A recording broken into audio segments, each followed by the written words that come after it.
हरियाणा की शिक्षा मंत्री ने आम आदमी पार्टी के जहर वाली कहानी पर इंटरनेशनल इशारे पर साजिश रचने का आरोप लगाया। उन्होंने कहा कि आम आदमी पार्टी के पीछे जरूर कोई ना कोई इंटरनेशनल ताकतें हैं जो भारत की छवि को खराब करना चाहती हैं। यह सिर्फ चुनावी मुद्दा नहीं है। राहुल गांधी और अरविंद केजरीवाल को इस तरह की साजिशों के लिए इस्तेमाल किया जाता है।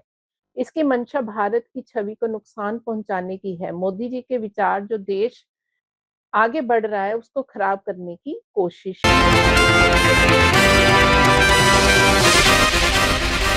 दिल्ली का पूर्व मुख्यमंत्री अपनी जुंडली अपने गैंग के साथ मिलकर नु कह रहा है भाई हरियाणा ने जहर गिर दिया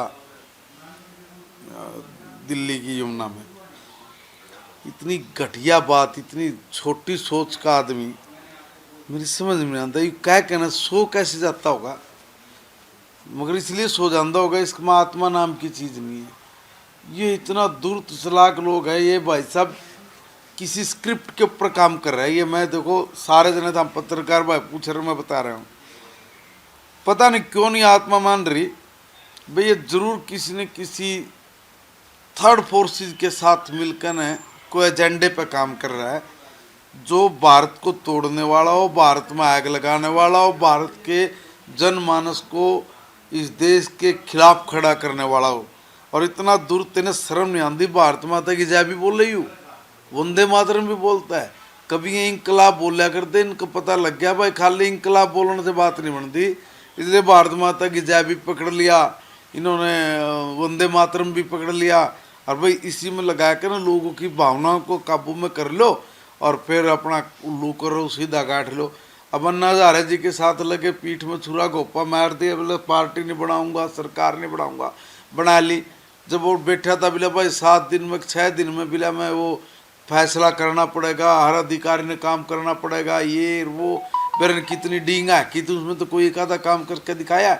ये टाइम टाइम पे इस तरह की बात बोलता है जिसका उस काल परिस्थिति या समय से कोई संबंध नहीं होता, मगर ये इस तरह की बात बोलता है।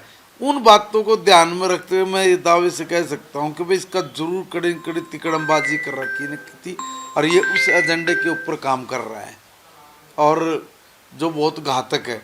ये आग लगवाना चाह रहा है क्या, यहाँ पे लोगों को आपस में लड़वा कर कत्लेआम करवाना चाह रहा है क्या? इसने कोई छोटी बात नहीं की, बहुत गंदी घटिया बात की है।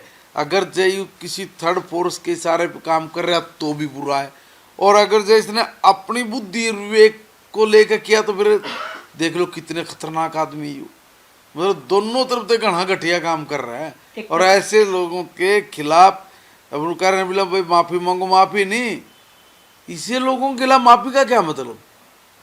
इनके खिलाफ तो कड़ी सजा का प्रावधान करना चाहिए। क्या लगता है कि इसका असर चुनाव में पड़ेगा? क्योंकि ये चुनावी फायदे के, देखो हम लोग है ना इतनी बड़ी बात को चुनाव के साथ जोड़ गए, ये चुनाव के साथ जोड़ने वाली बात नहीं भाई साहब।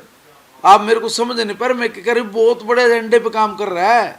इसने अपनी बात खिसकानी थी आगे, ये किसी न किसी स्क्रिप्ट का हिस्सा मिलेगा पक्का, और उसको इस तरीके से बोल दिया इसने जैसे चुनाव में बोल दिया। मन तो बात ये चुनाव की बोली हुई बात नहीं है, इसमें जरूर कुछ न कुछ बात छिपी हुई है। इसलिए आपके चैनल के माध्यम से मैं तो ये कहूँगा भाई इसकी पूरी गहन छानबीन करो।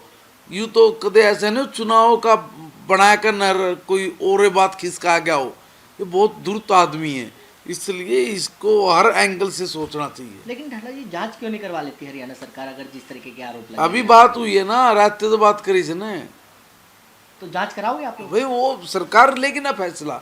अभी आप आए हो मेरे से तत्काल आपने एक बात पूछी, मैंने उसका जवाब दिया।